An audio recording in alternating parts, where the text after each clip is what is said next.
Coach Mark here. Hope you guys are having a great week. All right.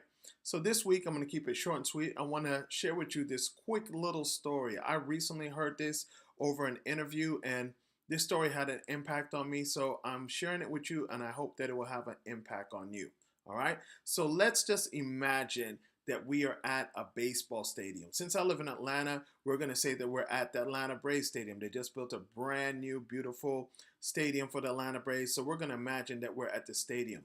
So while we're at the stadium, we hear over the loudspeaker, it says, and not only over the stadium loudspeaker, but everyone all across the world can hear this message, right? And they say that anyone that hits a home run will win the big prize. Now, what's the big prize?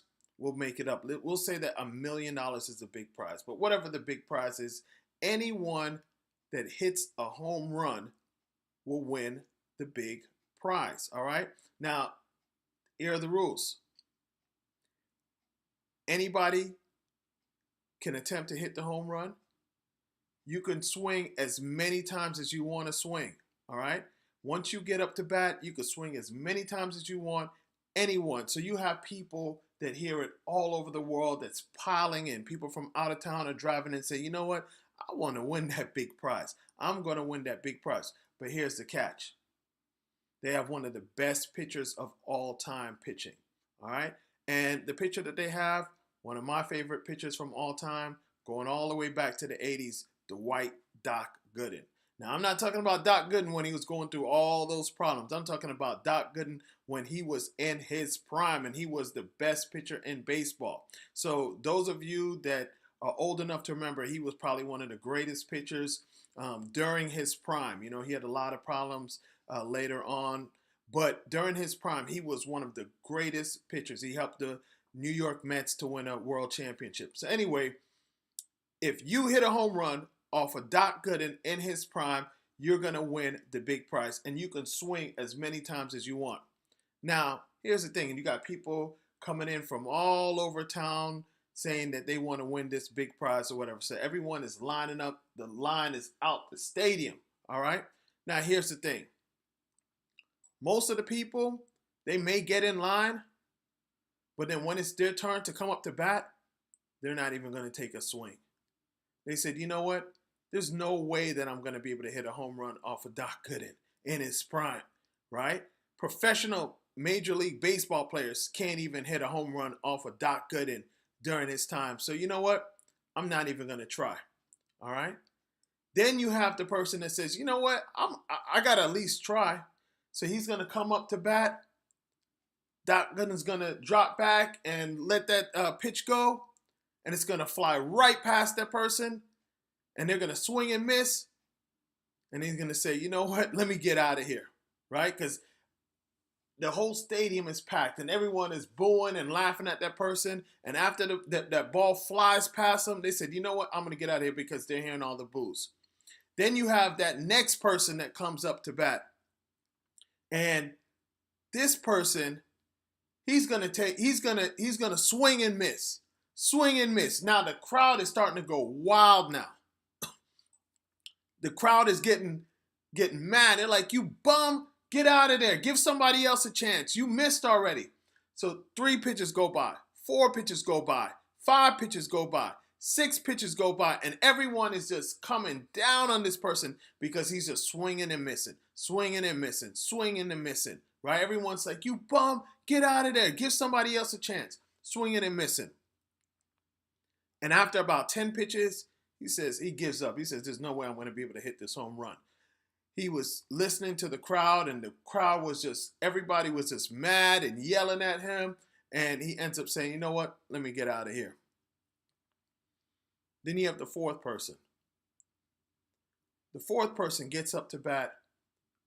Doc Gooden throws the first pitch. He misses. Second pitch, he misses. Now the crowd starts to go wild again. You bum, you get out of there. Let somebody else have a chance. This person is he just tunes out the crowd. He completely tunes out the crowd. And Doc Gooden is pitching, swing and miss, swing and miss, swing and miss, swing and miss. 100 pitches. Swing and miss. And you know the crowd is just mad. They're about to tear this guy apart.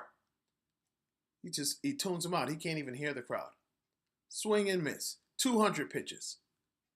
300 pitches. 400 pitches. 500 pitches. Swing and miss. He's not even connecting with the ball at all. Just swing and miss. 600 pitches. After 600 pitches, Doc Gooden fires back, throws it.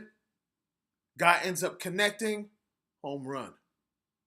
Soon as he hits the home run, all the boos. Remember now, for 600 pitches, everybody was booing him, calling him a bum, a loser, calling him every word you could think of.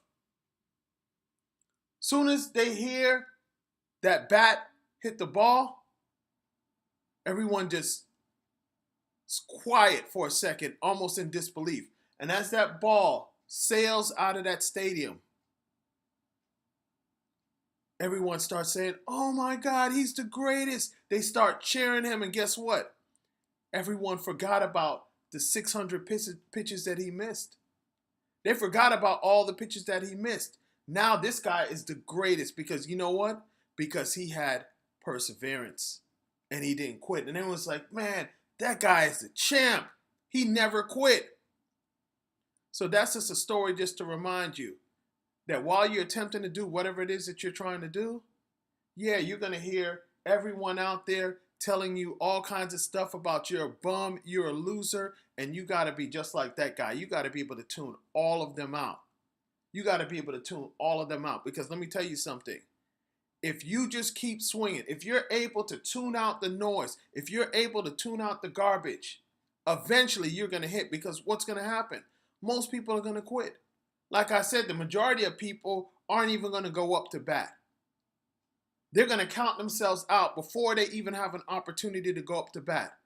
Then you're going to have a next group of people that'll take one swing and say, you know what, at least I tried. I couldn't make it. But remember now, if you go back to the rules, you could swing as many times as you want. There was no limit as to the amount of times that you could swing. You could swing as many times as you want. But the majority of people either won't take a swing at all, or they're going to swing one time and say, you know what, I tried, and then they're going to drop out. Then you'll have the person that might take 5 or 10 swings, and that person has good intentions. But because the crowd noise is too much, he's too focused on the crowd noise, he allowed the crowd to take him out the game. But then you're going to have that one person. You're going to have that one person that's able to tune out all the noise. And he has a goal. He has a goal to hit that ball out the park because he wants that prize bad enough. And he's able to tune everyone and everything out. He can't even hear the boos. All he knows is that he's not leaving from home plate until he hits the ball out of the park. So if it takes 1,000, 2,000, 5,000, 10,000 swings, he's going to sit right there and keep swinging until he hits the ball out the park. I hope you guys got something from that. I hope all of you are like that last person that makes up in their mind that they're not leaving home plate until they knock it out the park. All right? Thank you much, and I'll see you guys next week.